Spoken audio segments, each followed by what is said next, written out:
Head on the swivel, I'm focused and not out here nervous. Your words never hurt us. Straight out the dirt, know the grind is gon' take me the furthest. My verses in cursive. Me and my dog wrote this down 50-50, no curtains. I'm closing the curtains. Stop all the acting, I'm tired of all of the purpose. Moving like I'm Newton, never go against the law. Moving like I'm Newton, never moving like I'm Newton, never I be moving like I'm Newton, never go against the law. What's up, y'all? Welcome back to Law of Athlete. We here with another episode, and we out LA with it. All right, so we got my man Russell Uday, we got my man Terrell Lewis. You know, we got Tay and myself, Ced, man. So what's up with y'all? What's going on? What's up? It's another day, LA. Can't complain, right? What you mean another day, LA? What that mean? Come on, man. It could be a lot of different places right now. See, that's what I do. That's what we need to be with. Where you could be at right now? Shoot, where you from? Shit, we from the city. Could be there. Be humid. Yeah, we Come don't on, want to be man. there though. It feel great out here. Exactly. Nah, I like LA though. I ain't gonna lie. Like, this is my first time out here. I can see myself. I ain't gonna lie, I can see myself living out here. And I live in Squeaky. I live in because I live in New York, but I feel like it's the kind of same vibe though a little bit. Yeah. Lord, it's the places I've been to out here already is kind of the same vibe. It's just a little bit more chill though. He's only been here since Friday. You only been Damn, here since bro, Friday. what you mean? It's less than 72 hours in LA. You can't draw Come the on, conclusion. bro. Friday. You do gotta be out here like Yeah, at but- least a week, yeah. cause like LA's slow. It's slower, but like coming from the East Coast, at least I feel like All right, never mind, y'all. So never that might mind. be your vibe. It might be. That's what I'm saying. Yeah, that might be your I think vibe. it is. I know my vibe. Like What's your vibe? my vibe, bro. I'm in LA. I don't want to. LA. That's my vibe. No, that's my vibe. This is my vibe though. I'm not even gonna hold you. Red Sometimes. Cup. Red You know what I'm cup. saying? Good drink, chill, lay Yeah. back. Good. This is H2O. Yeah, H2O. Popo think it's water. Nah, but what's going on, man? How y'all doing, man? What's new for you, man? Russell, what's going on, man? What's new for you? Man, it's new for me. Man, every day is a new opportunity, right? As cliche as I guess. I'm here. Hey, bro, I'm he's here. funny. This is new. I never met any of y'all until today, so that's new, right? Yeah. You know, my homegirl Ebony brought me here. Never been on any type of podcast related, like, to talking to people like Terrell and y'all selves today, you know? It's different. Yeah, New so I was opportunity. actually like, cause Ebony connected us or whatever. So I was actually looking up like, damn, who is Russell? Like, all right, bro, you Nigerian background. People's Nigerian, right? You're Nigerian. 100.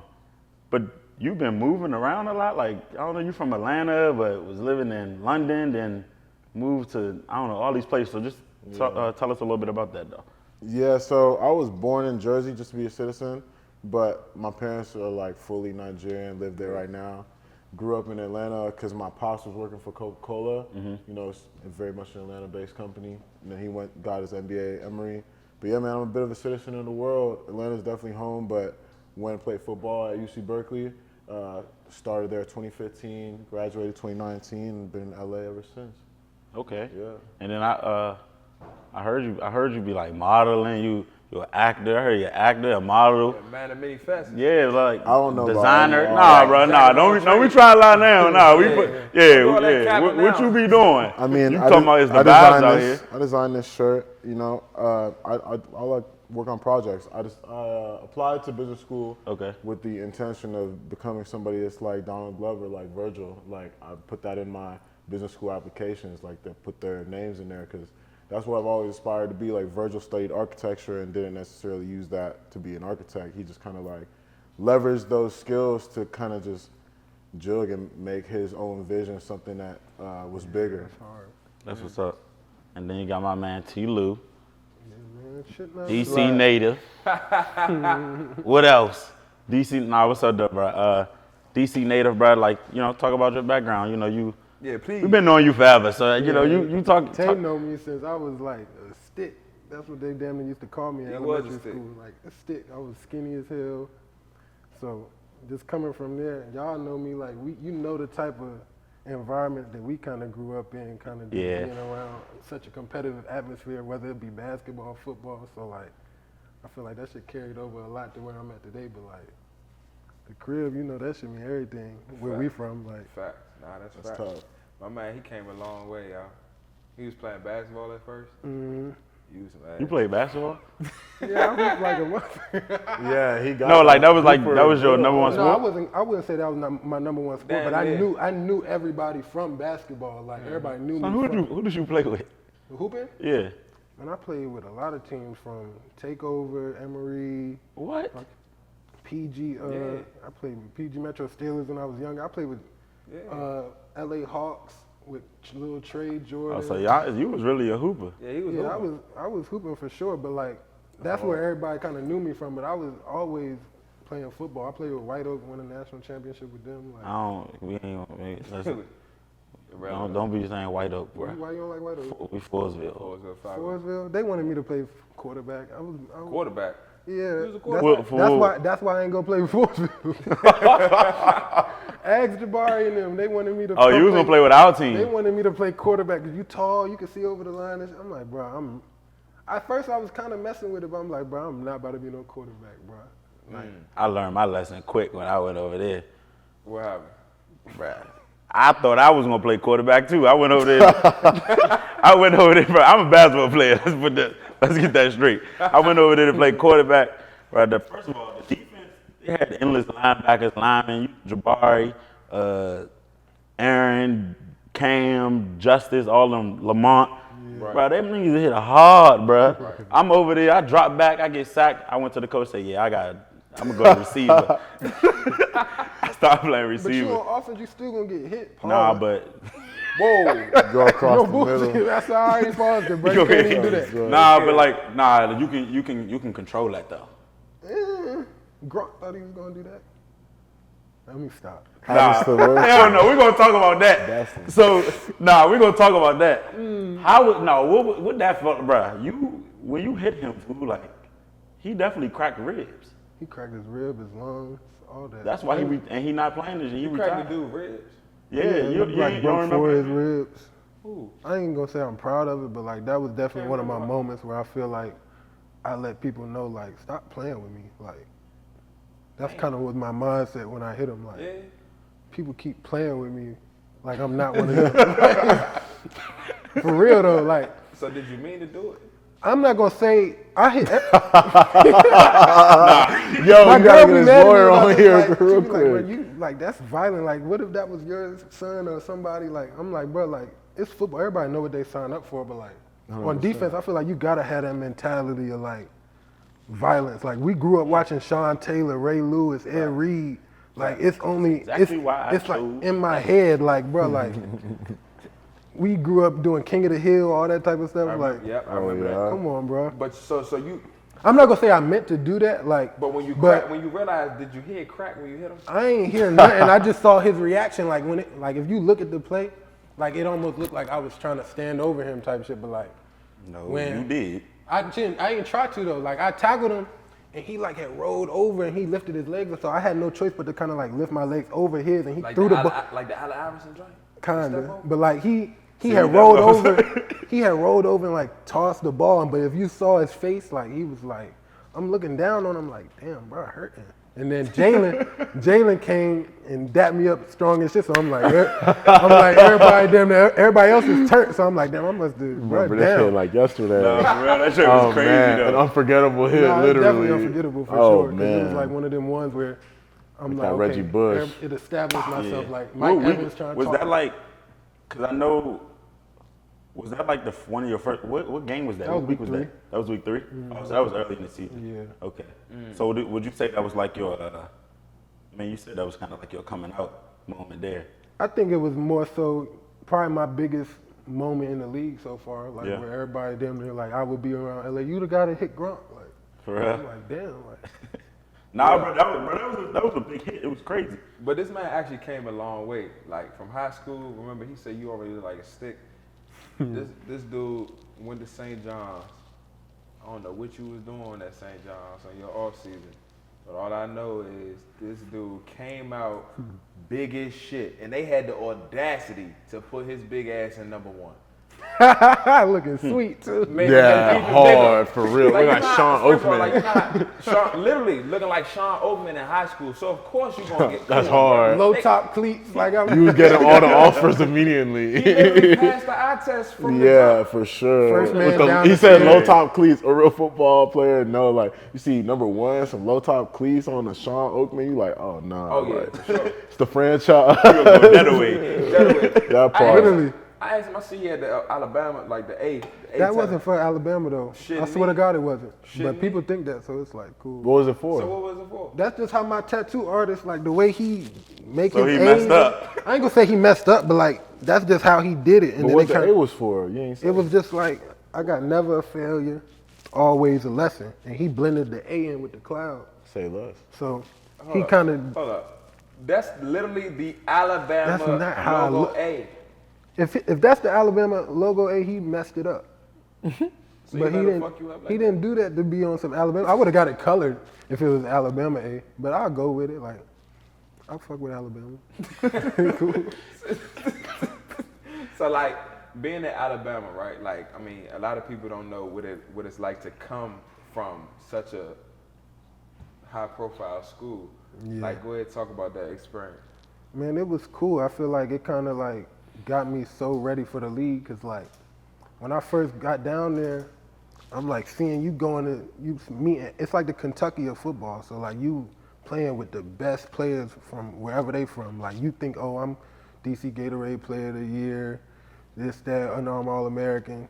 Then you look across, you got Calvin Ridley. He did the same thing in Florida. You got Tua, he did that in Hawaii. You got Najee Harris, he did that in Cali. So it's like, That shit don't mean nothing. yeah, so it's like, okay, now everybody here, and it's like, okay, like, who you now? Like, now you damn near, it almost felt like me and Trey used to, our rooms right across from each other, so it's like we damn near had to feel, we almost felt like, okay, like, we the guys from where we from, like, we got to show, like, because people used to damn near be like, oh, y'all play football up north? Like, I'm like, bro, stop playing with us. Like, Right. our conference got D1 players everywhere. Like, Right. stop. Like, and then people like me, Minka, guys like that from Jersey, we always had that, like, that up north chip on our shoulder where it's like we kind of had to come in there and prove something to, like, all these down south people that's, like, from Texas and stuff like that. So it's like, you could tell, like, the majority of the people that came from like the Northeast region that went to Bama, they all panned out and went somewhere. So how was Nick Saban's coaching beneficial to you as a player? It was super beneficial because I feel like, one, he teach you not to be entitled. Like, it almost felt like, as a player, when you first get there, you don't really get that relationship side of Saban as a freshman unless he already was building that with you as a recruit. With me, he kind of built that relationship with me, but like, when I got there, it's like he scaled back a little bit just to see how I would react to my environment, see how I would connect with the guys in the locker room, stuff like that. But I'll say early on, we didn't have that many conversations like that. Right. But like you knew, like, okay, like he'll treat you with respect and manners, like, hey, what's up, Terrell, if he see you, shit like that. But it wasn't really no sit down talk. But we didn't really have nothing to really talk about. But like, Yeah, like do your job. but yeah, type shit. But like we'll have like eval meetings and stuff like that, and he'll tell me like you're doing well for us, you're on the right path, all that. But then like when you get to like your junior, senior year, that's when you could tell like he really connect with the older guys more, and like that's when you start to see the more personable side of him. Like even like being a captain on the team for my junior and senior year, we used to have leadership meetings, and like he would genuinely want to get people feedback on what you think we should do with the team and things like that. Like, how do you feel like we should go about going to the White House after we won the Natty? Like, how do y'all feel about that? What are y'all opinions and things like that? It was to the point though, like, it was so weird being in that space with him because you know how great he is as a coach and how, you know what I'm saying, all the things he accomplished. Like, sometimes we'll be in the meeting rooms like, damn, like we really supposed to like be sitting here talking to coach like that. Right. But like once I kind of got to my senior year, it got to the point where if he asks something, I'm gonna just straight out tell you like, man, nah, this is how I feel about that. Or like we'll go back and forth like certain things. Like even in my college days, we kind of clashed a little bit because he felt some type of way about my decision to not play in the bowl game. Like, but we'll have those type of conversations where it was like, at least we sat there and have them and had a man-to-man talk. Like he'd treat you like you his grandson damn near. Right. That's something. That's something. I know the practice is hard as shit. Super, man. I used to get off the field and my socks would be soaked. Like, take off your cleats is wet, hella water. What the fuck? Because it's 104 or 5 degrees out there. Y'all was practicing in 105-degree weather? Bro, matter of fact, this is a story, bro. My first camp practice, when we had on pads, it had to be probably like 103 degrees or something. Mind you, it's humid as hell out there in Alabama, so like, they already know how hot it is, so they just trying to like manage it for the players so we can still put the work into the level and the standard that Saban wanted it to be, but like, we'll have like cool chairs where you'll sit there and it's just blowing cold air. They got the cold tubs right outside when you get off the field, so they'll tell you, like, we used to get a break in between practice just to cool our body down and then get back to practice during camp. But we had my first day, get out there, I'm thinking I'm fighting through the heat and all that, cool. I'm like, okay, good, I made it through the first practice, whatever. I get in a cold tub right after we get off the field because they telling us, like, you want to cool your body down immediately, stuff like that. I get in the cold tub, and as I get out, I get in there for like 5 minutes, 5-10 minutes. As I get out, I kind of feel like myself cramping up a little bit. I'm like, man, I just got it. The Charlie horse. Yeah, I just got to walk it off. I go in the training room. As I'm walking to the training room, I see one of my teammates, he going through it, full body cramp. And they trying to give him an IV. Nah. He getting an IV. It's because y'all got in the cold tub too. I don't know if it was because of that, but I don't even think he got in the cold He's tub. dehydrated. Oh, he down. That's crazy. He was going through it, like he crying and shit. I'm like, I ain't gonna say he was crying, but he was definitely whining, like it was hurting. And I'm in there laughing, like damn, bro, like I'm getting him on the snap. That's like, you so alright, joke. bro? Mind you, my shit had cramped a little bit, so my shit got cramping up. It's karma. I'm like, man, hold on. My shit start cramping up. So I tell them, can I get an IV? Because I'm starting to cramp up too. So she give me an IV set up, whatever. My shit start cramping, and I try to straighten my right leg out. As I straighten my right leg out, then my left leg start cramping. Oh, man. Oh, no, I'm trying to stretch. Then my shit kind of, I'm like, hey, bro, no. I start cursing and everything in the training. I'm like, man, fuck, no. I was like, they trying to, she was trying to massage my hamstring out to, like, get the knot out from the cramp. And next thing you know, my whole body cramped up. I'm in that bitch. Tightened up. Man. They tried to walk me over to the cold tub. I'm like, man, no, I'm not trying. I already did that. Like, I'm spazzing. Oof. So, I mean, Russ, you played football too, bro. You was a high recruit, big time recruit coming out of high school. Talk about your time at Cal. Like, how did you? I know you had a couple injuries too, right? Yeah, talk about that. Yeah, bro. I mean, Cal was one of those things for me. Like, I had like 50 offers coming out of high school. Damn, what? Yeah. But you was 5-star? I mean, you Not had quite. I ain't gonna lie, bro, I get to the point I stopped counting, so Yeah, it was exactly. probably like 50 something or like more. that. Like, yeah, once you get to that point, it was like, to the point, like, even if I didn't good. feel like the school offered me, like, I know I could you go. knew you could pull up, like, and it's good. Like, you That's express crazy. interest. 50-something offers?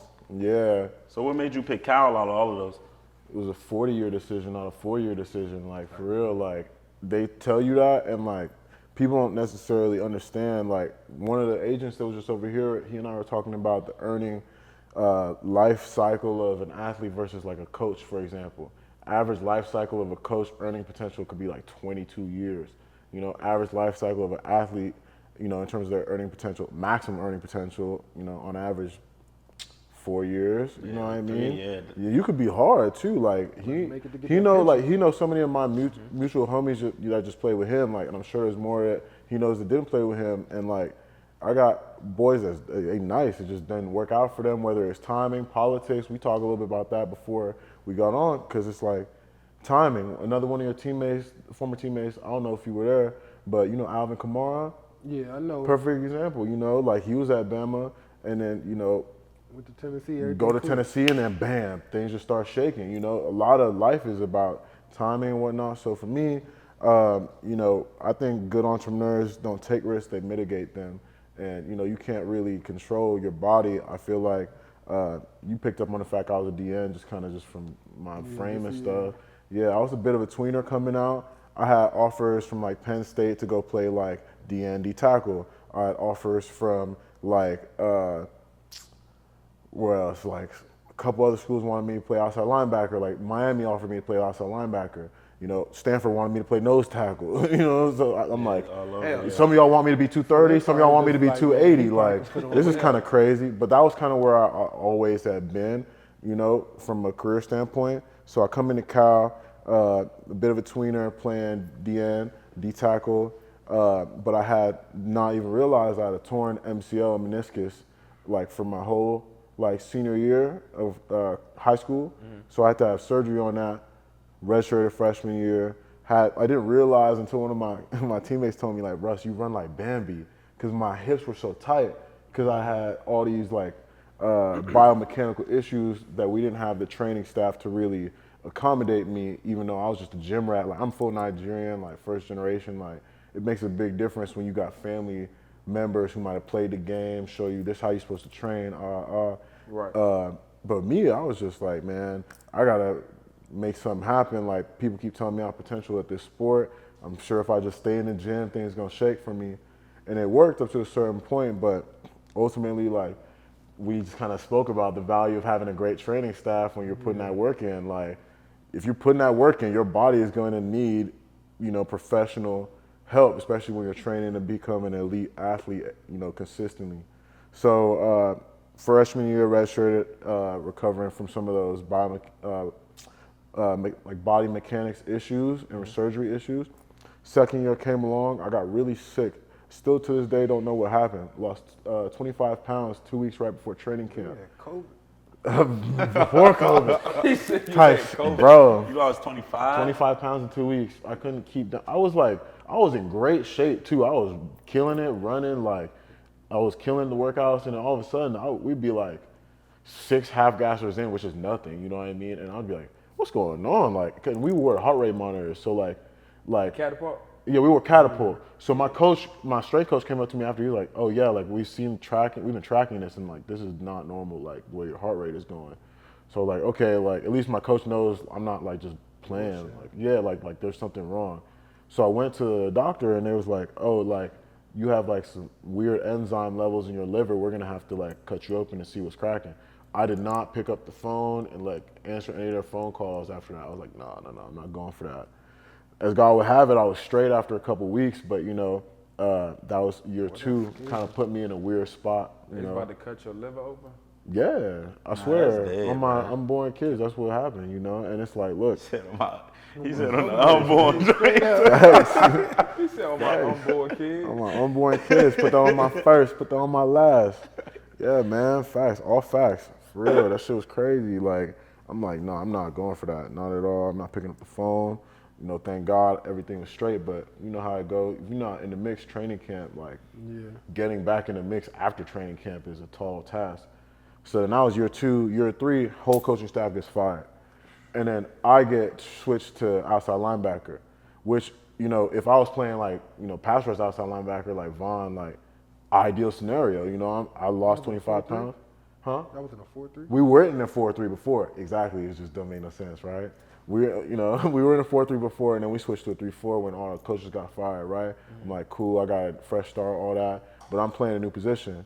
Little did I know, now I'm gonna have coverage responsibilities. I've playing football since I was 9 years old, never covered anybody in my life. You just said you had hip problems. That was good at the time. I was moving, but the only issue is like, I started realizing, like, and mind you, you know there's guys that like, they'll come in 25 minutes before practice, they rolling out, they doing Normatec, all that. That was me. I'd come in early because I need to prepare my body before practice. I need an ice bath, all that after practice, like to just be able to perform at a certain level, right?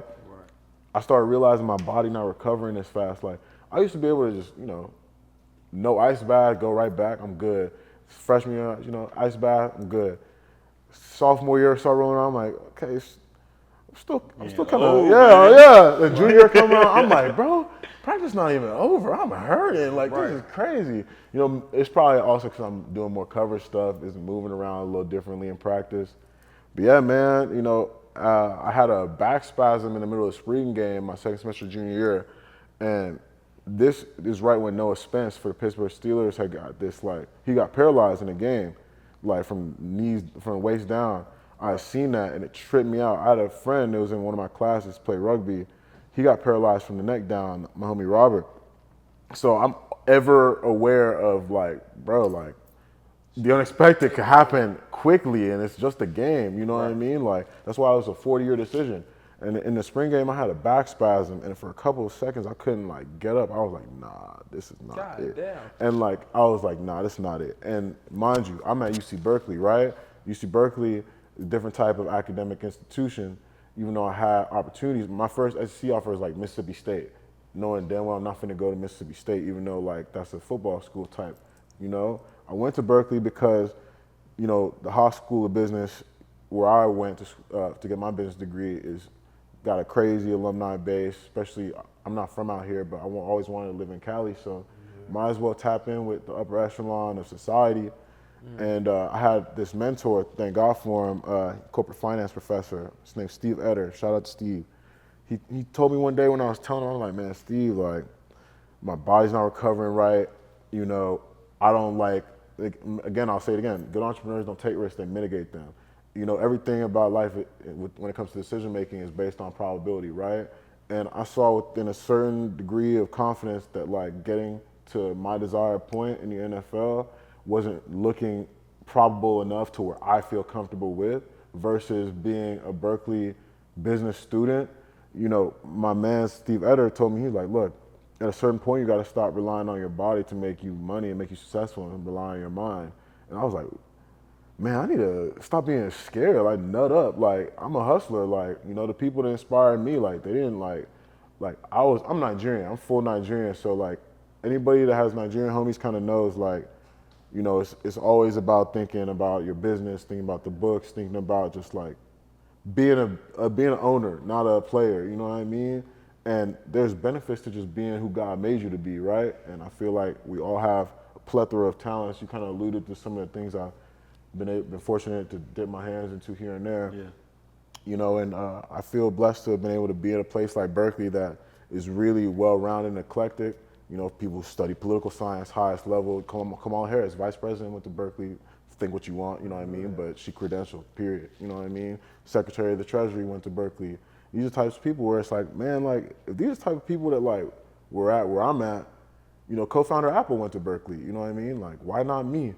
You know, and I think that there needs to be more representation in terms of people that look like us, in terms of what you can accomplish outside of what society often wants to push us into from a box standpoint. Like you want to be sing for us, dance for us, you know, run around and catch a ball for us. Like I'm not going for none of that, but I want to support all my peoples to be the best that they can be on and off the field. That's what's up, man. No, that's dope. So like, it seemed like you had you know, your mindset was just different when you were picking a school. You said it's a 40-year decision, not a 4-year decision. I know coming out of high school for me, for any of y'all, I don't know if that was y'all decision, y'all mindset, but like, I know, yeah, you know, it was to the bag, but I mean, that's still the mindset to get the bag though. Right. So I just never heard nobody say a 40-year decision versus a 4-year decision. So like, where did that mindset come from? Did you have people in your corner already, you know, guiding you that way, or like you literally, that's how you felt?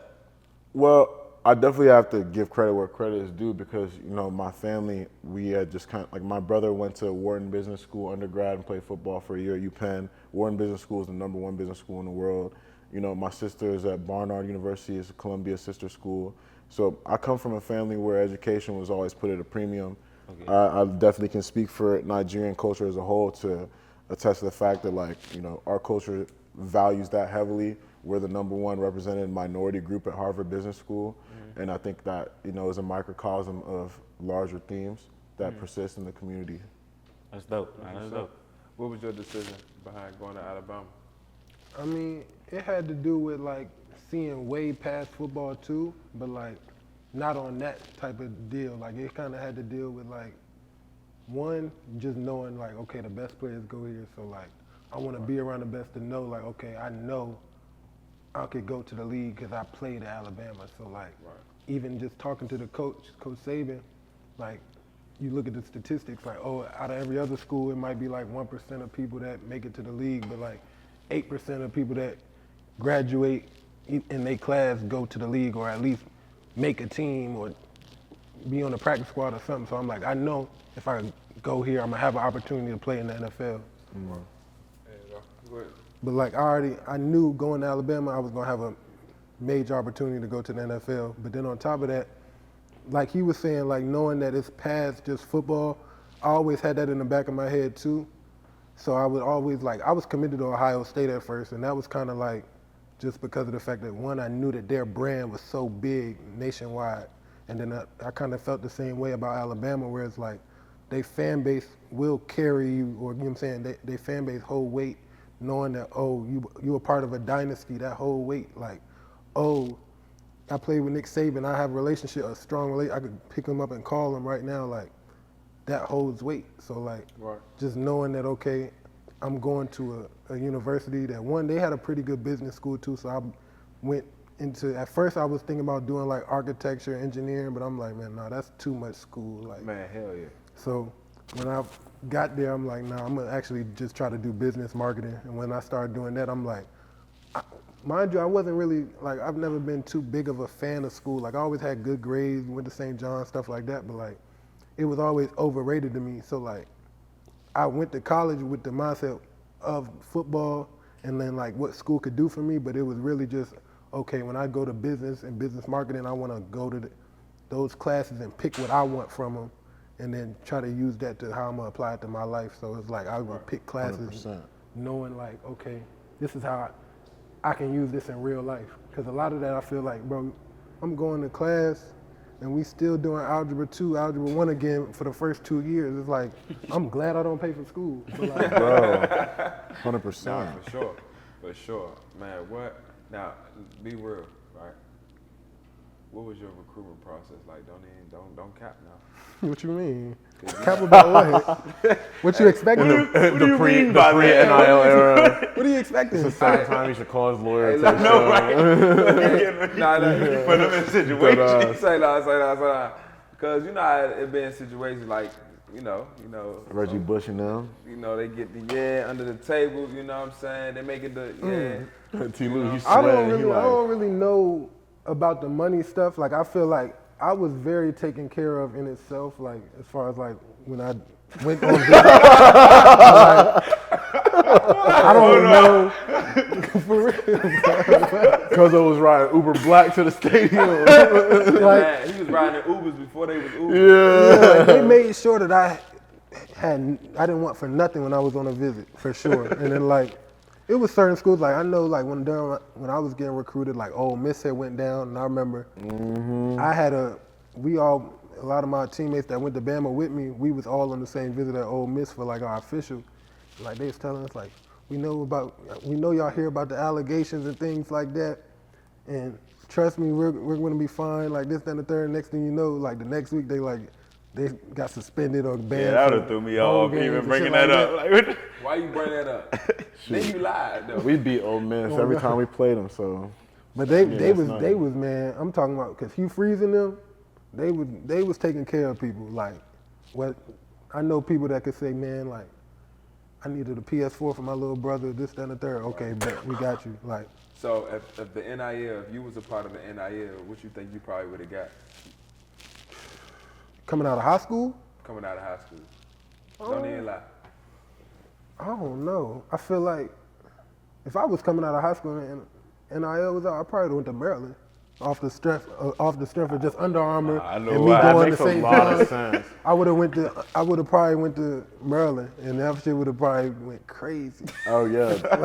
They would have treated you well. Especially because for sure. I'm like, man, yeah, Under Armour, they took care of Steph, so I was like, in that time, Under Armour was really like it. Like I used to love their little low top cleats and all that. Under So, Armour. like, The low top, please, not the cams. Nah, he was wearing low top. yeah, I ain't never been no hot top. They be on my ass now about that. Like we want Oh, to you get you in. playing low tops still? Yeah, they be trying to get me in mids. I'm like, Wow. that's not my swag. Like, You tape your ankles before the game or before practice? Nothing. That's crazy. I feel like it limit my mobility. Like as an edge dude, you trying to lean on your ankle. So I feel like impressive. the ankle tape, it used to kind of restrict me and kind of lead to certain stuff. And two, like, You a hooper, that's why. you yeah, got I feel ankle like that tape. was kind of mainly it. Like, I don't want to limit my ankle because I know that's gonna lead to putting more tension on my knee too. So like, Smart man. Okay. You come from an athletic family? somewhat. Like my dad's side kind of has some athletic background, but then nobody really made it. My mom's side had a lot of like track runners. One of my like uncles and cousins, like they almost went to the league, played college football at Villanova, things like that. But like That's something for sure. it wasn't. It was probably about a good 5 or 6 of us that was like legit, like making themselves Monsters. known. Yeah. That's tough. What about siblings? You got athletic siblings? My little sister, like she had ran track, volleyball. She was good, but then like the pandemic hit while she was in high school, so that kind of like That sucks. threw her off. Yeah, that sucks. Pandemic, man. Yeah. Pandemic, that like, I don't know. We ain't even gonna go down Pandemic was that great road. for me. Like,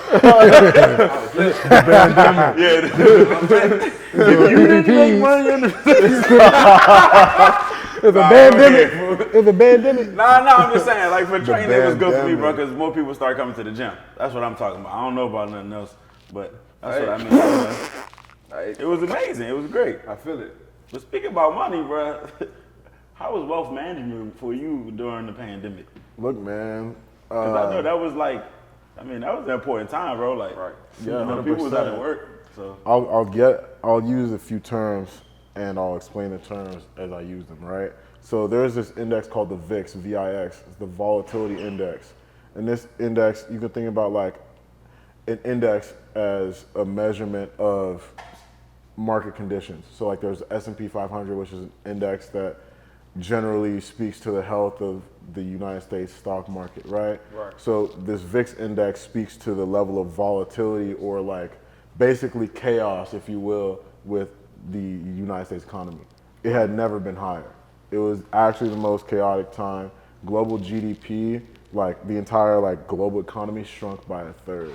Right. It's crazy what happened.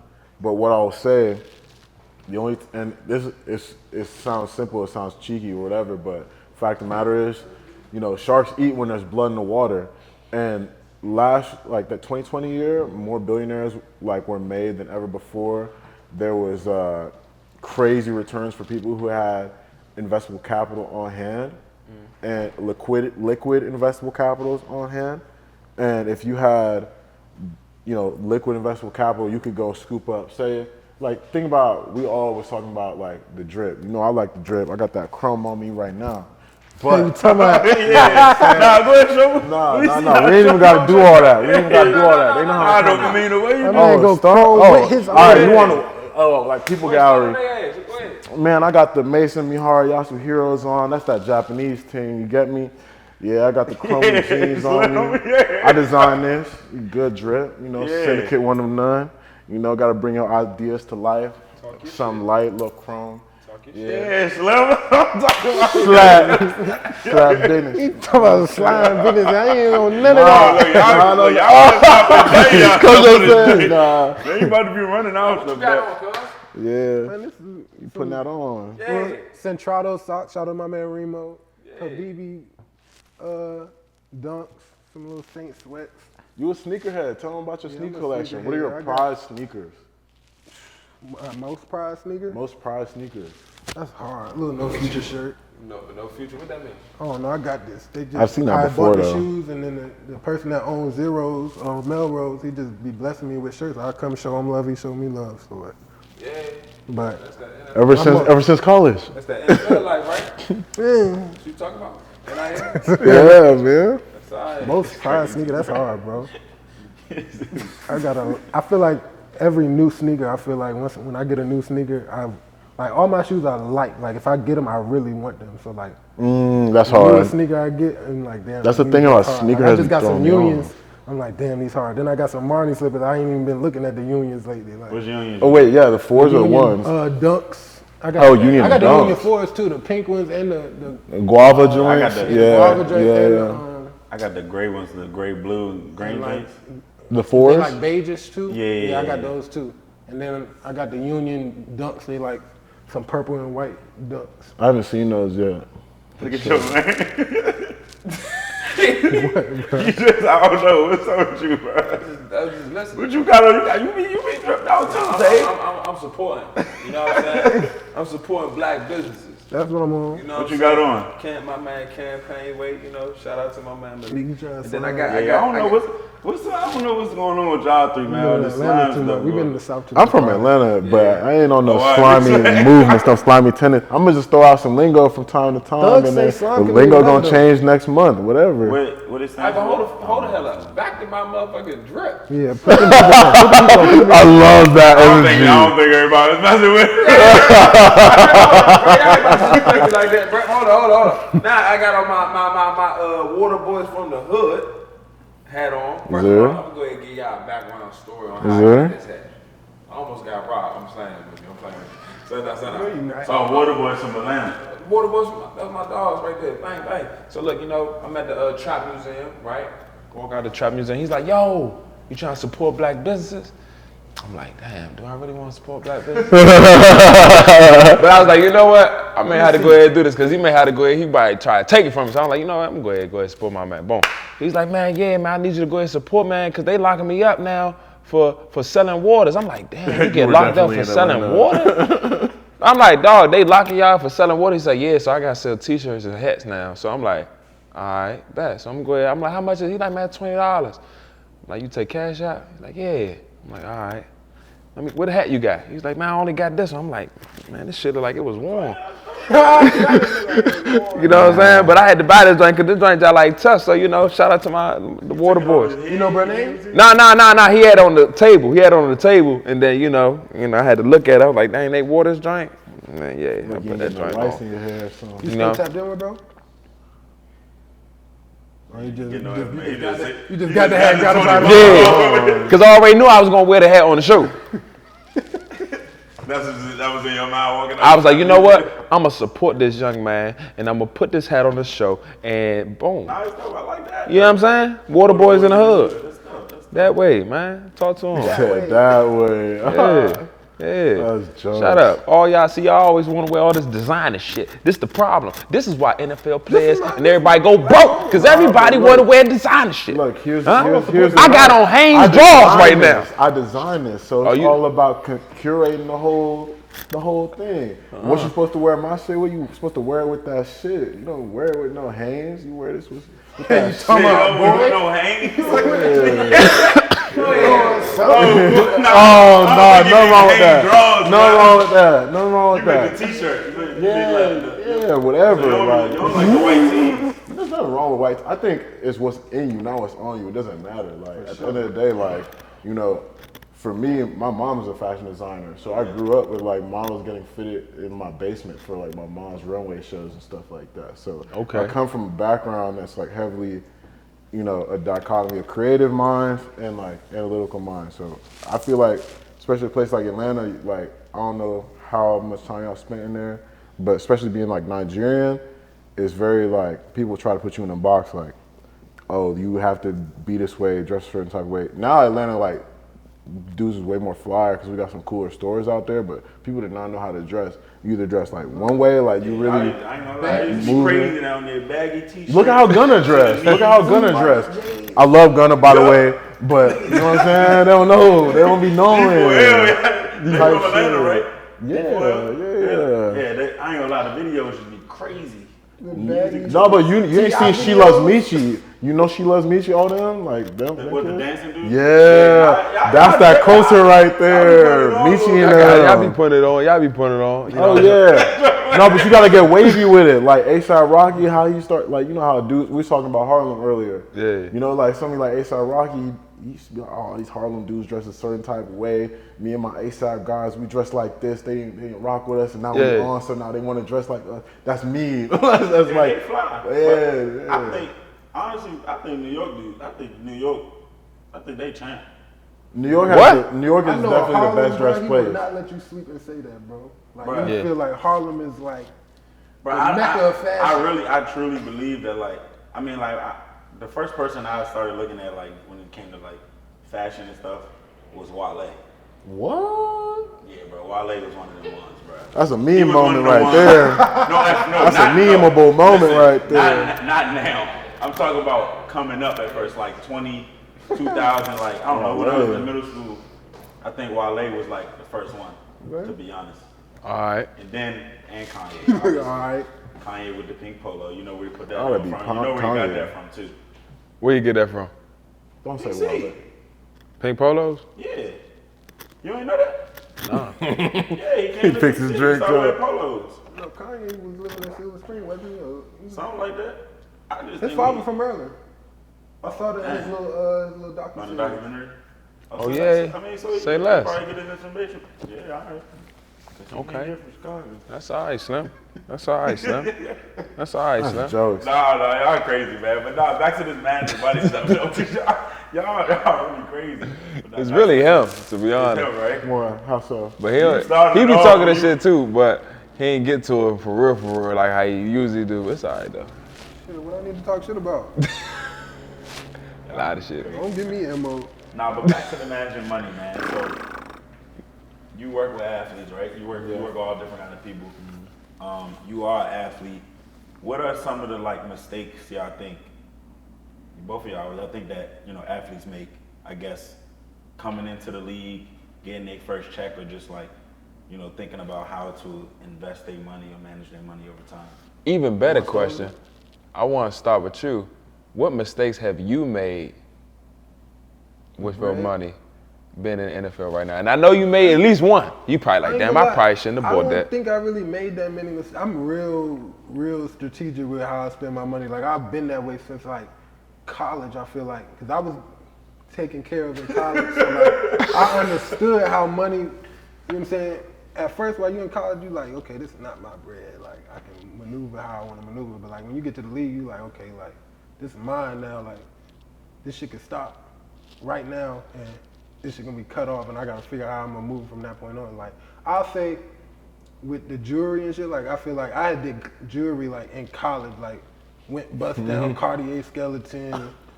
Damn. Before the That's draft. that Alabama money right No, there. that was like my pre-draft marketing and all that. Like, Pre-draft marketing. yeah, Oh, the fuck I up. had to change the things like that where I feel like athletes, like when I first got in, I feel like that's probably my only joint where I was like, Oh. I'm spending hella bread.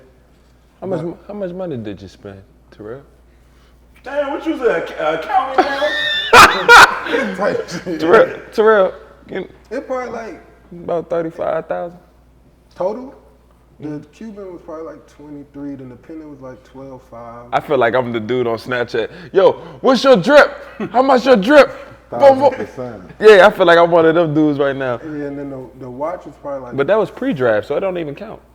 right. And then I had bought some other shit while I was in the league, but that was like a Gift to yourself. Yeah. For all your hard work. type shit. And that's But respect. I feel like that probably wasn't a priority. Like now I'm like, okay, like I got a crib and shit like that, so I'm like, I should have did that first. Like should have got the crib and then let the crib pay for the jewelry, like shit like that. Look at you, talking your shit, businessman.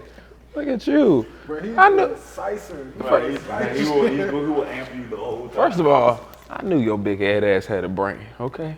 I knew you did. I knew you did, and I knew you was smart as shit, all right? He was always smart now. I believed in him. When he got bigger, I just, sometimes I thought your brain got a little smaller, but it didn't. Nah. But it didn't. You got bigger, and you got smarter. Crazy. Oh man, that's my dog right. That's my. All right, so basically, my man is living frugal. Talk to him. You living frugal. No, I'm living frugal. I feel like I'm so particular in what I put my money in. Like it's to the point I don't even like. I be on people's ass now about like, cause I feel like at first, especially coming from college and Facts. being able to help people out, you get like super like cool with it. Like I used to just go get purses for my mom randomly, like no holiday, no nothing, just get her a purse, whatever. But like now I'm like, man, we need to put money into priorities type shit. Like I'm not about to be just trying to take care of people, or then like people asking for bread and like. They had the audacity to ask you for bread. Oh, people ask me. That's Bro, the I done biggest had thing here. people that I probably ain't seen since I was at CDI working out with them at Monster Maker. And they'll be like, bro, you got to think people will just ask because they know you got it. So like they'll try to ask you and be like, bro, like, you let me hold 2 bands and I'll get it back to you. I'm like, 2 bands? People don't even ask me for no 2 bands. Yeah. Come on, like, nigga asked me for 2 bands, bro. I swear to God, I seen a man ask me for 2 bands, bro. I go on his story. He's on Instagram with a watch, with Cardi's on, Amiri's. Oh, that's your 2 bands right there? Yeah, you can return that to the bro, store. flexing in the hood. I'm like, bro, y'all niggas tripping like you got me fucked up. Like, That's so crazy. He had the audacity to ask you for 2 bands and he had the Cartier glasses on? but like that be on their pages, and I'll be like, bro, that's why too. Like you said, outside be crazy. I don't even be outside for real, cause I'm just like, bro, it'd be a lot of just people pretending to be who they is on the camera, get on their story and make it seem like they this. He was the But same then man that asked you for 2 bands. Man, it be people like that all the time, like to the point where I'm like, bro, I'll mess around. Like, what I hate too, like people would try to like fake check on you and then try to ask you for bread. Like niggas would try to fake check on you or something. Bro, Can you give me a scenario of how they do it too? Like, play it off. Act it out for me. Bro, that's really how it was. When bro asked me, he was on some like, Get you right, dog. Go ahead, that's my dog. I gotta get you right, you know. There you go, big. bro, like big. really, he like, you know what I'm saying? Hit me up on some like, bro, what's up? How you been, bro? How the season and shit going? Like, I'm like, it's cool. Like, but I could tell when a nigga tiptoeing in a conversation, I'm like, bro, like, what's up? Like, you ain't talked to me since I don't know when. Like, you just randomly hitting me up. I'm in season and shit. So then, bro, hit me up on some like, bro, how you been? Wooty woo. I'm like, I've been cool. How about you, man? I'm straight. Da, da, da, da. I don't respond. I'm busy. Whatever. I might not respond. Then he just straight get to it. Double text me. Hey, bro, you can let me hold you. So now I'm like, damn, you really was just hitting me up to get to that. Like, that's what you want? Like, dang. But I mess around, not respond, and then, like, I done had people try to hit me up on some, like, bro, my car just got towed, bro. I'm like, bro, I ain't seen you since I played with White Oak. Like, certain people, I'm like, bro, for me, I feel like, bro, I ain't never asked nobody for bread. Like, even growing up, like, I might have needed something, but I ain't.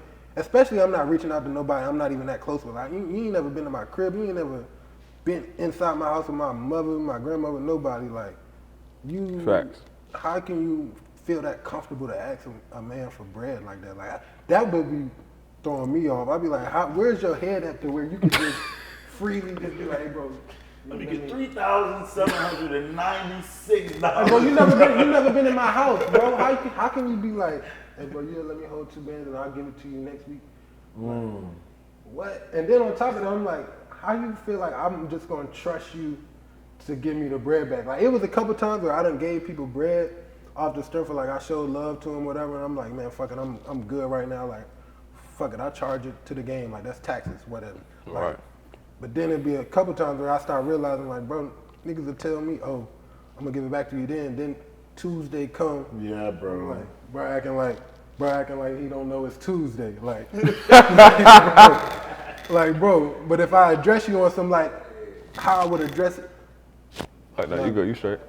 Oh no, I'm saying like if I was to address it as if like how we would address it if we was all on the same level, then I'd be wrong. Like, it's almost like nigga will try to make you feel bad for asking for your bread back. Like, it's been a couple times where I'm asking niggas like, what's up? Like, when you gonna send that? Oh, I'm gonna send you half now, and I'm gonna give it back. Then I'm gonna send you the other half. And then What? I'm like, okay.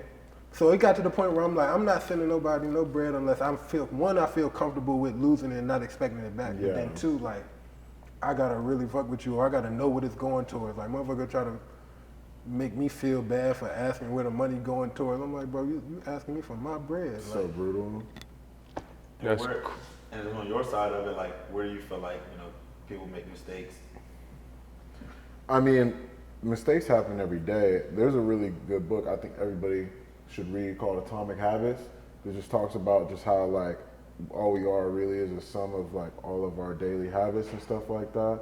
And yeah, bro, like you could just be going throughout your day and you get in the habit of maybe not shutting these, you know, conversations down. You're like getting in the habit of like, okay, maybe I'll throw you some bread, and then it's a slippery slope. Like, there's horror stories of people who just can't say no. It's not an easy thing. Like, if you know you have more than enough, and you know somebody might ask you in a certain type of way, it's not easy to say no all the time. If you're a good person. Yeah, and look, my dad told me this.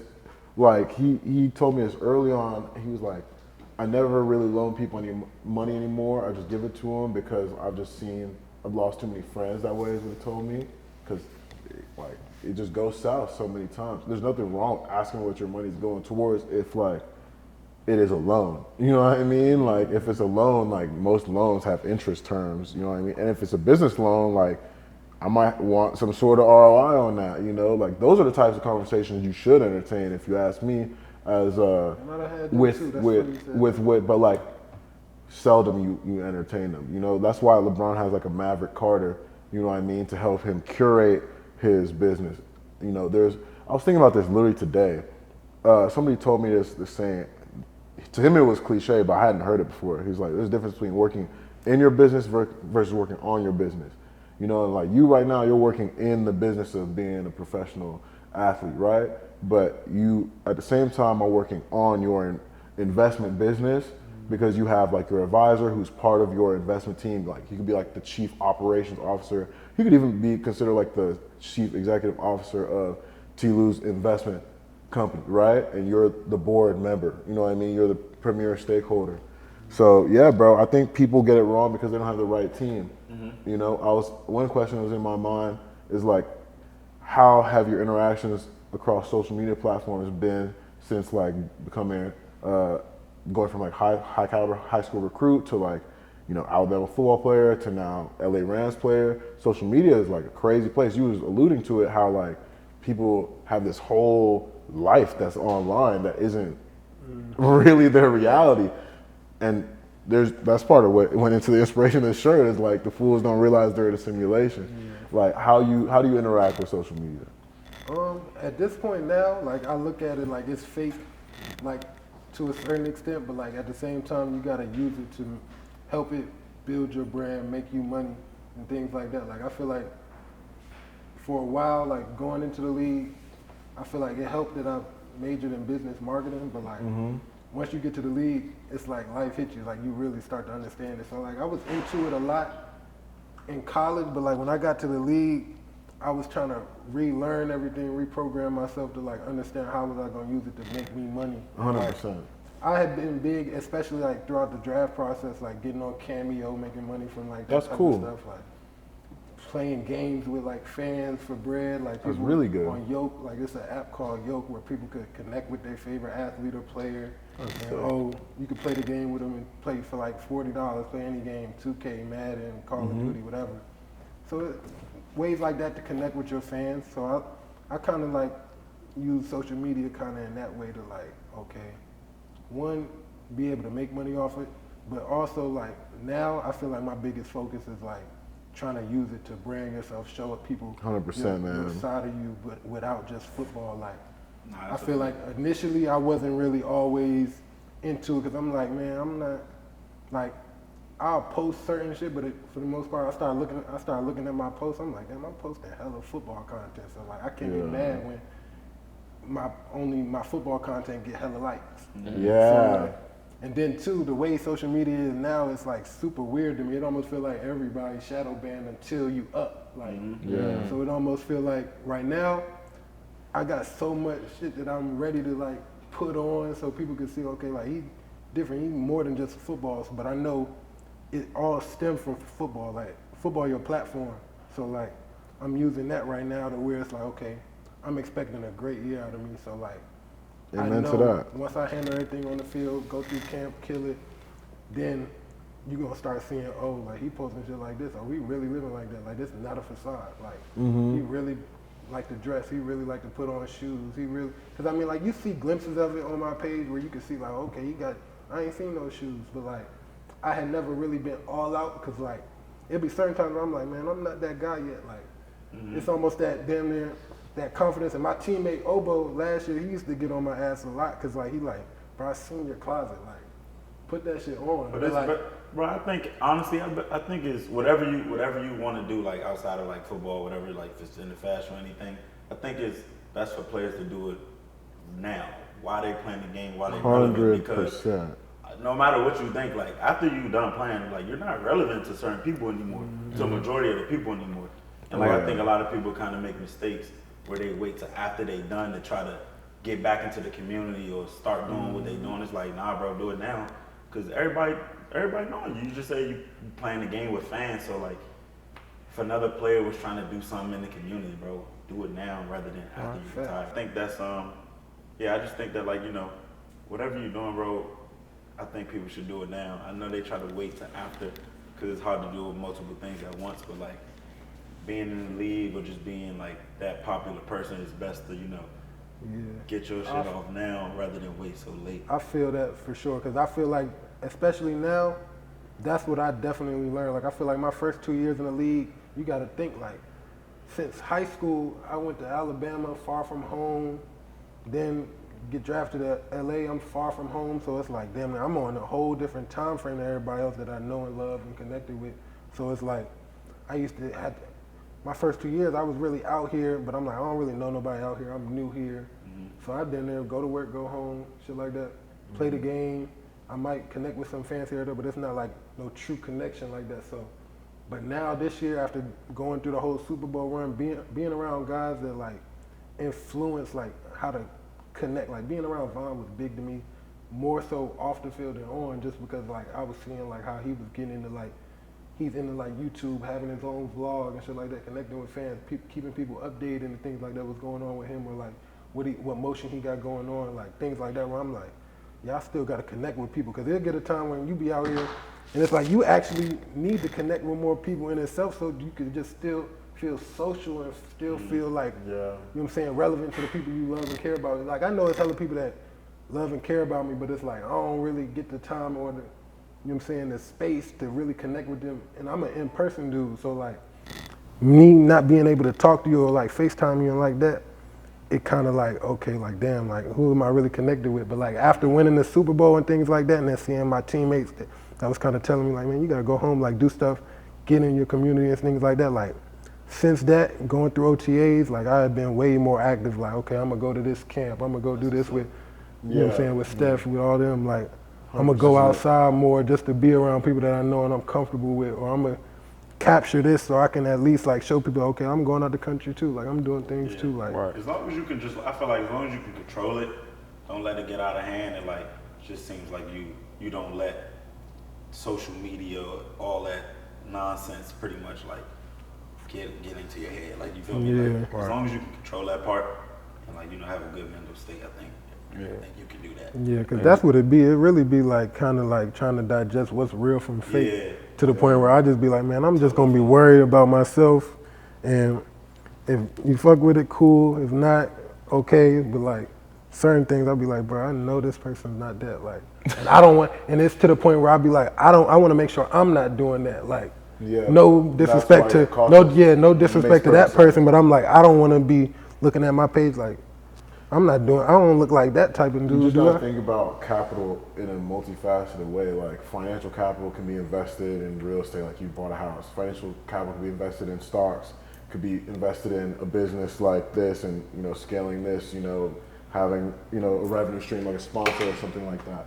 You know, but social capital is another type of capital that should be invested in. One of my boys said something really interesting to me, because he knows I used to work for Universal Music Group, so one of the things that people in the industry know, and my homegirl Ebony, she's not here, but she could attest to this. Some of the people that change your life got like 1,000 followers on Instagram, private, change your life, you know? And it's like, one of my favorite social medias is LinkedIn, you know? Because it's like, look, man, I invest my social capital in what you were saying about investing your social capital right now. Just if I'm an NFL player, and this is what I be telling my people, is like, I'm like, look, I would know everybody that's a season ticket holder for my team.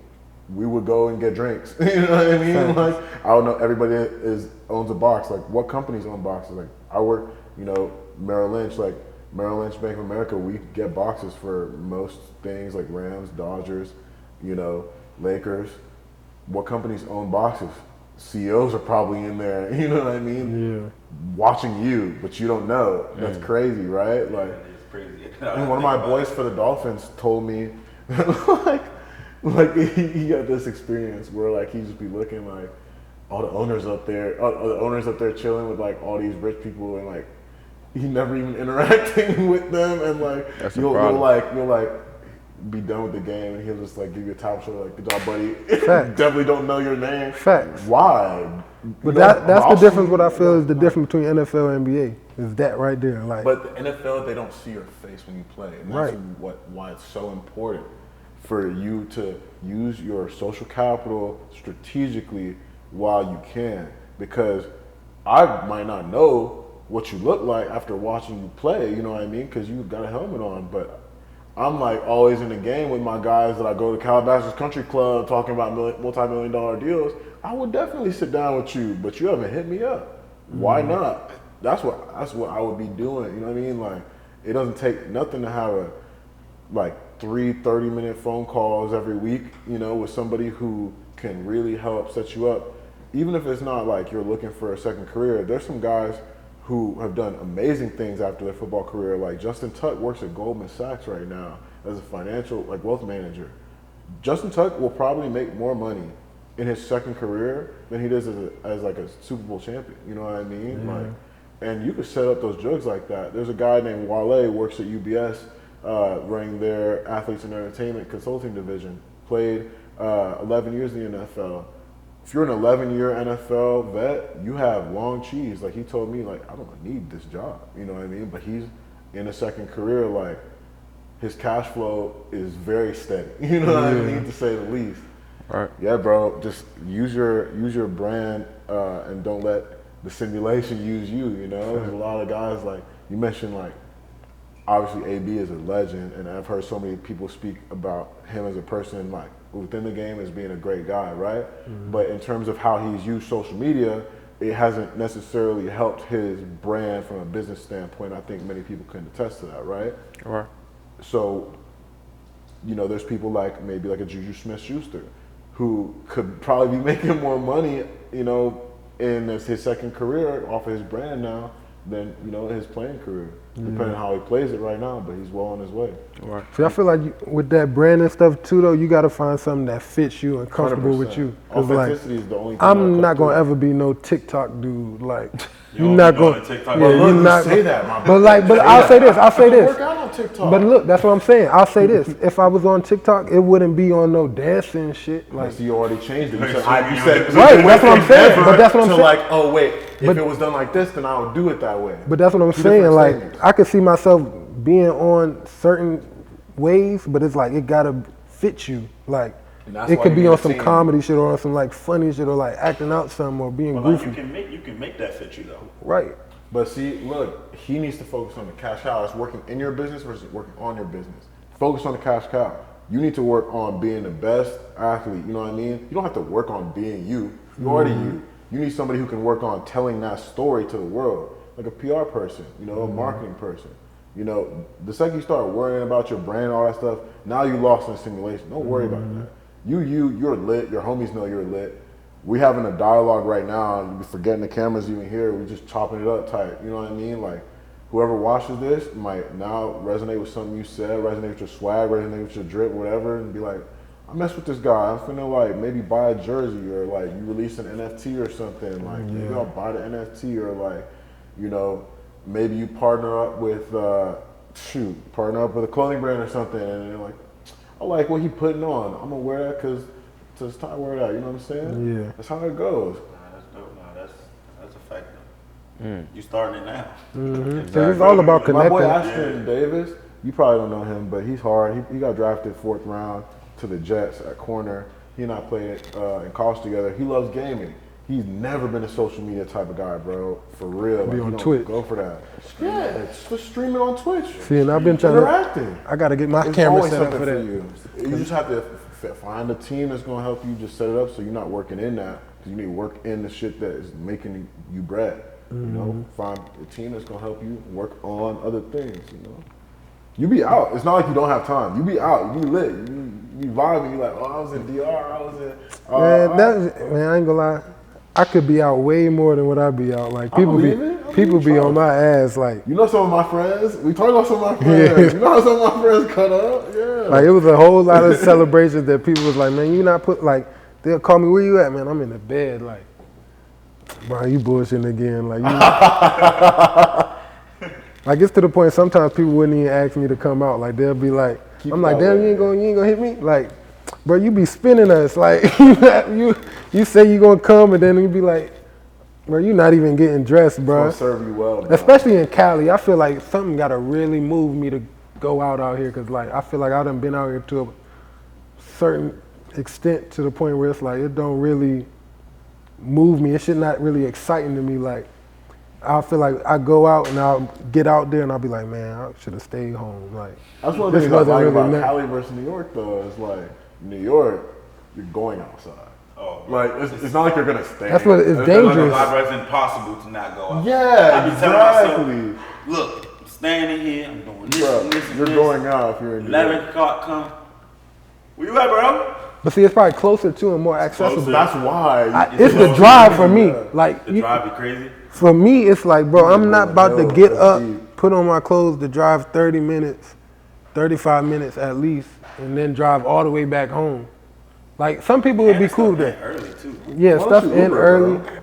I don't I like love Ubering. Uber. I don't like I don't like Ubering because one, I don't really drink for real. So like I rather Good. drive.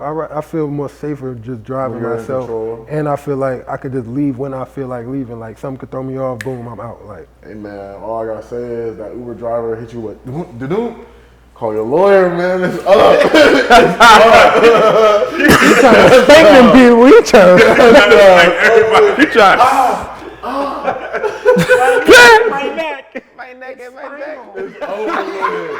Hey, that's when we gonna see Ty with that protect and be like, man, this. Look at God. Look at God. That's crazy. That was God right there. Yeah, man. Y'all funny as a mud, yo. Now we're gonna get into these versus games. Tell you want to explain that though. All right. Okay. Honestly, I mean, the game is the game, man. You know, we play the game. It's all about how you answer it. You know, It's rapid fire. it could be rapid fire or it could be slow fire. It's up to y'all. It's y'all All right, game. man. You ready? All right. So my first question, your season gonna come up soon, right? How many sacks you think you gonna get? How many sacks you think you gonna get? Damn. Let me start that over. All right.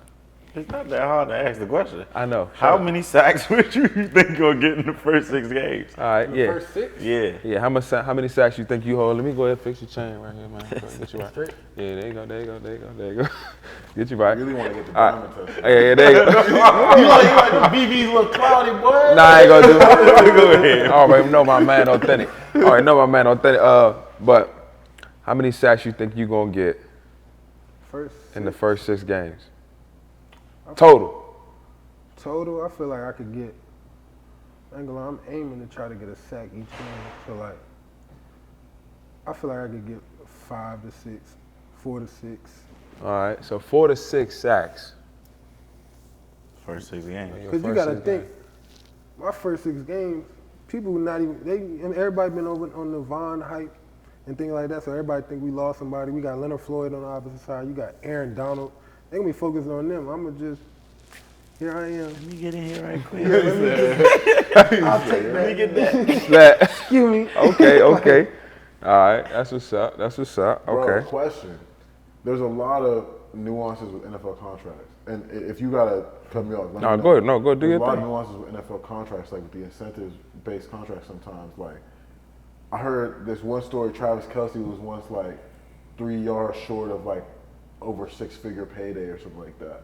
Do you have any crazy incentives in your contract that you would be willing to share or anything like that? Not with mine, cause every rookie deal, and he want everybody to say no future. Yeah, there you go. But nah, rookie deals, they all basically the same. It's not really that much incentive-based things, but like second contract players, that's when it kind of get to like incentive-based, like, oh, if you get to this amount of yards, we'll give you a bonus here, or like, Okay. I know a couple of like teammates where like, we would be going throughout the season, and like, if I get 5 sacks, I get an extra $500K, or if I get 10 sacks, then I get another meal. What? So yeah, like, You get 5 sacks, you get an I'd be extra. jumping over the line, bro.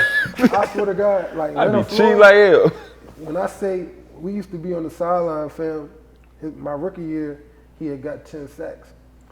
He got 10 sacks, and he was so geeked. Like, I'm like, I know it's big because it's like 10 plus is just big in the league in general, but he's like, Man, I just got that's another M like that. That's so federal. That's a bet. I'm finna use this to get a crib.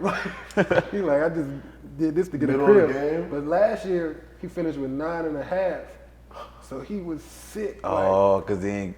That type of incentive, boy, you start thinking about every sack you was close to. Or somebody that stole it or jumped in on your drink. I know how I am about sacks, and I don't got no incentive base, so I'm like, I'm knowing you probably was just watching film like, that's supposed to be me. Because we used to have our moments, like me and Leonard Floyd, bro, we used to get into it to the point where, like, I'll get a sack and he thought it was his, and we'll just wink at each other, and niggas be mad as hell, like, bro, you lame. Like, all right, I bet I'm about to catch you. Right, then there was a moment where he started getting hella sacks and he started winking at me. I'm like, bro, get on with that shit. Like, That's funny.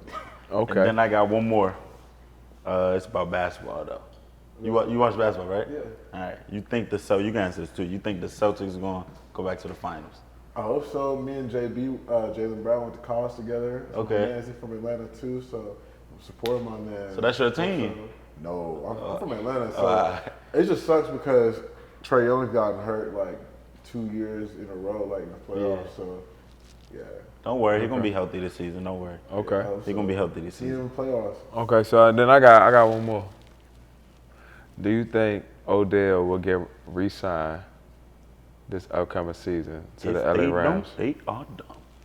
I think it'll end up happening. I feel like he's still trying to get what he is deserving of, but you know what I'm saying, he got hurt, which was super unfortunate. But like, people know what's up with him. Like, he's probably the most talented guy we had in our wide receiver group. Like, day in, day out, it's just like football just naturally easy to him. Like, I think a lot of us, we think that we gonna end up having him back at some point in the season. It's just a matter of when Rams and him agree to terms. Cause like his locker's still in there. Like everybody else, they done got rid of their lockers, whether they was dropped, released, traded, retired.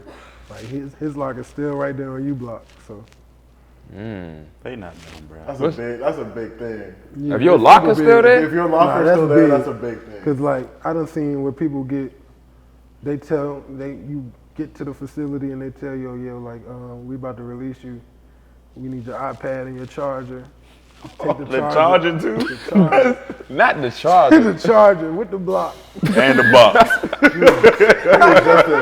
Everything. Just bring the whole thing. Bring the back. bubble wrap. It'd be the Diamond worst type. World. Like I done seen people get released, and I'm like, bro, like they couldn't have called you. Like they made you wake up, making you think you was about to work out this morning to tell you like you about to. You know what I'm saying? We need your iPad and your charger. Probably on the way to the facility. Listen, Marvin. Man. Walk in, cut. Like you could have called me and told me that. Right. God dang. Don't make me drive all the way up here for you to tell me go home. Like that's wild. That's crazy as So hell. crazy, bro. That's Better be crazy. proactive than reactive. For real. All right. So cool. Do you think Aaron Donald, you think he'll win Defensive Player of the Year this year? It's very much so possible. That's always possible for him. I ain't gonna lie, I want that bitch though. Like, that's how I am. But That's the mindset. but for he, you real. know what I'm saying, He said 46. he definitely pushed me Said to 46. be on my P's and Q's, like For for real. sure. Like He, there's no way you think you're gonna try to be Defensive Player of the Year on his team. Like it was an argument like going into the Super Bowl, you know what I'm saying? We got Leonard Floyd, Vaughn, AD. Vaughn used to amp up the Super Bowl. Like, man, I know everybody trying to make plays in the Super Bowl. Vaughn used to say, man, he trying to get to the podium. Like it was to the point like we had certain defensive calls that it's been that way the whole year. Then next thing you know, our D-line coach coming in our meeting room like, nah, they think they want to change this around so AD can run this stunt like this and shit like that. Vaughn used to be like, man, AD trying to get to the podium. Like, for real. Like, podium. Calling plays for yeah, himself. like, he Right. trying to make sure it's set up like he gonna be that guy. Like, and he gonna be that guy regardless. Facts. But like, when it's drawn up for you, it's over with. Oh yeah. Yeah. You destined for that. Yeah, it's like they gonna put you on the duck and go to work. And Well, it you sound like- just- it like sound like- watch field day. Warriors and It's stuff. literally like watching him with an X Factor on in Madden, like, and that joint is always ringing. Like, Ooh. I seen this man get I think he had 4 or 5 sacks against the Redskins, well, the The Commanders. football team. Oh, the at time, Commanders. My rookie year. Commanders. Right. Is that what they are now? The Commanders? The Yeah. Commanders. Crazy. I watched them get 4 or 5 sacks in a one game, and I'm just like, this man crazy. Like, It's crazy because to do that in an entire season from interior line would be considered good. Like if you got 5 sacks in a facts. season, I know as a people, season, that's their goal. You'd be like, wow, you did it. You Got won that in best the five game. shit. Yeah, he got that in That's one some game. people's goal. Like, it's one of my Yeah. teammates. He's like, bro, I just need 5, 6 sacks this year.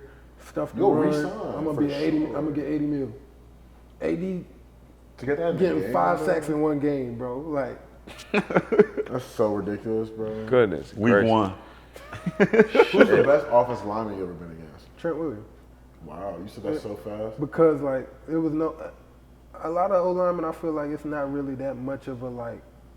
They either gonna be very light on their feet and like Or just athletic and try to make sure that they can handle your speed, but then Yeah. they lighten their ass so they can't handle power. Uh-huh. But then there's also dudes that's just big and slow and like they can't handle speed. Trent is like the most athletic tackle that I've seen yet. I know about Trent Brown, where I've heard how good he is and how athletic, and he's still huge. But like Trent Williams, I done seen him in person when against him, like, and I done seen like how witty he is, like in his head, like he know how to just play the mind games with you within the game. Yeah, Or, like flash his hands Yeah, and flash his stuff. hands. Like I remember one time I'm trying to get my hands on him, he swiped my hands down. Bro, that's the I'm like, craziest damn, thing. like, You hold see a on. tackle do something like that, you're like, this guy's different. He's smart as hell. This scientific shit right here. Oh God. Oh, There's a yeah. science to this there's shit. levels to that. Yeah. Really levels to that. That's wild. Shit. Y'all crazy, man. This is a good combo, though, man. We've been running. I ain't gonna lie, we've been running up on the time. Like 2, we can sit here and keep talking for the rest of the night, man. But I'm glad y'all. Yeah, man. This is a good one. I'm Right. glad y'all came to join, man. You know, just met my man Russ literally like a week ago through Russ. a connection, man. You Lit, I'm glad to meet y'all. definitely dropped some good gems, man. You know, so this is another episode of Law Athlete. Stay tuned, subscribe, and I'll see y'all later, man. Law. Stop all the acting, I'm tired of all of the purpose.